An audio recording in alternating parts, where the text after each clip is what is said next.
નમસ્કાર મિત્રો, ફરીવાર એક નવા અને મજેદાર વિડીયોમાં તમારું હાર્દિક સ્વાગત છે। મિત્રો, ઘણા સમય પછી વિડીયો આવ્યો છે। ઘણા ભાઈઓ ઇન્સ્ટાગ્રામ, ટેલિગ્રામ અને અન્ય જગ્યાએ મેસેજ કરતા હતા કે વિડીયો કેમ નથી આવતા। તો દોસ્તો, ક્યારેક એવું બને છે કે આપણું ટાઈમ ટેબલ થોડું બદલાઈ જાય છે અને કેટલાક પર્સનલ કામ પણ આવી જાય છે, એટલે વિડીયો મૂકવામાં થોડો સમય લાગી જાય છે। પણ દોસ્તો, આજે જે માહિતી હું તમને આપવાનો છું એ સાંભળીને કદાચ તમે પણ થોડા આશ્ચર્યમાં પડી જશો। હા મિત્રો, હાલમાં આપણી એસબી ટીમે એક મોટો બોમ્બ મૂક્યો છે જે ઘણા લોકોને સામાન્ય લાગશે, પરંતુ હકીકતમાં આ ધંધો બિલકુલ નાનો નથી અને જ્યારે તમે આ ધંધાનો પ્રોફિટ જાણશો ત્યારે કદાચ તમે ચોક્કસ ચોંકી જશો। તો મિત્રો, આજે હું તમને જણાવવાનો છું કે એસબી ટીમે જે નવા ધંધા શરૂ કર્યા છે તેમાં કેટલું ઇન્વેસ્ટમેન્ટ થયું છે અને આટલા બધા ધંધા શા માટે શરૂ કરવામાં આવ્યા છે। આ બધી માહિતી તમને આ વિડીયોમાં જાણવા મળશે। તો મિત્રો, વિડીયો આખો જરૂર જોતા રહેજો અને જો તમે એસબી ટીમના ભાઈઓના વિડીયો જોતા હો અને તમને તે પસંદ આવતા હોય તો આ વિડીયોને લાઈક કરો અને ચેનલને સબસ્ક્રાઇબ પણ કરી લેજો, કારણ કે આ ચેનલ પર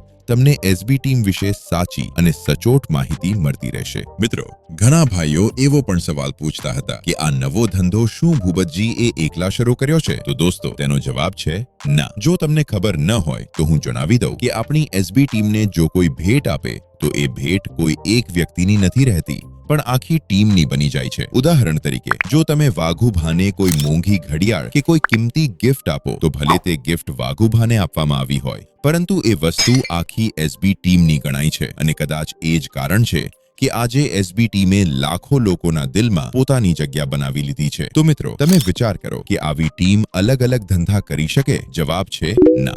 એસબી ટીમે પહેલાથી જ કહ્યું હતું કે જો અમે કોઈ નાનો કે મોટો ધંધો શરૂ કરીશું તો તે આખી ટીમ ભેગી મળીને જ શરૂ કરીશું અને આજે તેઓ અનેક નાના મોટા ધંધાઓ કરી રહ્યા છે। જો તમે જાણવા માંગતા હો કે એસબી ટીમ કેટલા ધંધા કરે છે અને એમાંથી કેટલો નફો થાય છે તો મારી ચેનલ પર આવેલા બીજા વિડીયો પણ જરૂર જોતા રહેજો, તેમાં આ તમામ માહિતી વિગતવાર આપવામાં આવી છે। હવે મિત્રો, ઘણા ભાઈઓ વિચારતા હશે કે એસબી ટીમે કયા કયા નવા ધંધા શરૂ કર્યા છે, તો ચાલો જાણીએ। સૌ પ્રથમ નંબર પર છે હરીભા મરચું, બીજા નંબર પર છે હરીભા હળદર, ત્રીજા નંબર પર છે હરીભા ધાણા, જીરું અને ત્યાર પછી ચોથા નંબર પર છે એસબી સુપર વોશ, એટલે કે સાબુ અને સફાઈ માટેની વસ્તુઓ। મિત્રો, આ બ્રાન્ડમાં ઘરમાં વપરાતું પોતું, હાથ ધોવાનું, વોશ, ઘર અને વોશરૂમ સાફ કરવા માટેની વસ્તુઓ જેવી ઘણી વસ્તુઓ સામેલ છે, એટલે કે એસબી ટીમે લોકો સાથે મળીને એક નવો અને મોટો ધંધો શરૂ કર્યો છે। મિત્રો, એસબી ટીમ ઘણા ધંધા કરે છે, પરંતુ કેટલાક લોકો એવો પણ સવાલ પૂછે છે કે શું એસબી ટીમ યુટ્યુબમાંથી ઓછું કમાય છે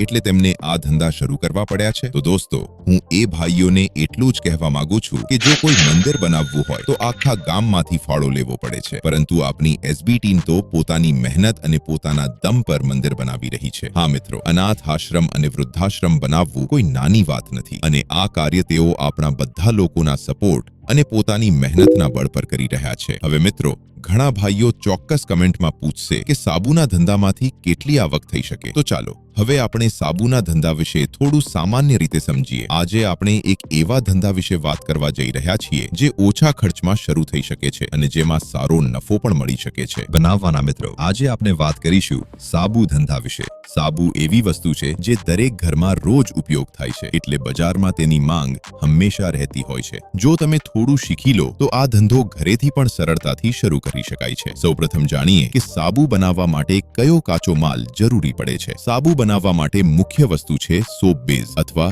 સોપ નૂડલ્સ। આથી સાબુ તૈયાર થાય છે। તેની સાથે સુગંધ માટે ફ્રેગ્રન્સ, કલર માટે ડાઈ અને ક્યારેક નીમ, એલોવેરા અથવા હળદર જેવી હર્બલ વસ્તુઓ પણ ઉમેરવામાં આવે છે। આ ઉપરાંત સાબુને આકાર આપવા માટે મોલ્ડ અને પછી પેકિંગ માટે બોક્સ અથવા રેપર પણ જરૂરી પડે છે। હવે વાત કરીએ ખર્ચ વિશે। જો તમે નાના લેવલ પર ઘરેથી આ ધંધો શરૂ કરો તો લગભગ 15,000 થી 30,000 રૂપિયા સુધીમાં શરૂઆત કરી શકાય છે।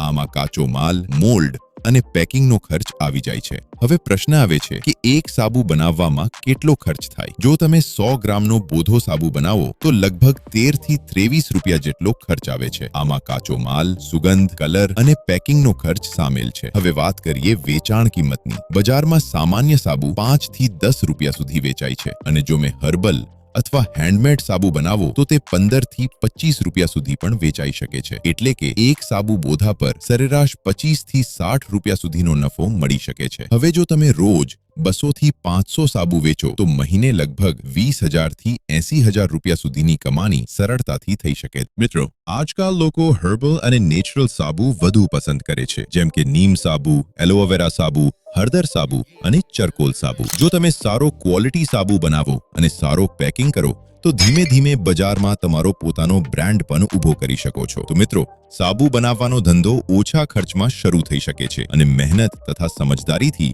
સારો નફો પણ આપી શકે છે. જો તમને આ માહિતી પસંદ આવી હોય તો વિડીયોને લાઈક કરો, ચેનલને સબસ્ક્રાઇબ કરો અને આવા જ રસપ્રદ વિડીયો માટે અમારી સાથે જોડાયેલા રહો. આભાર મિત્રો.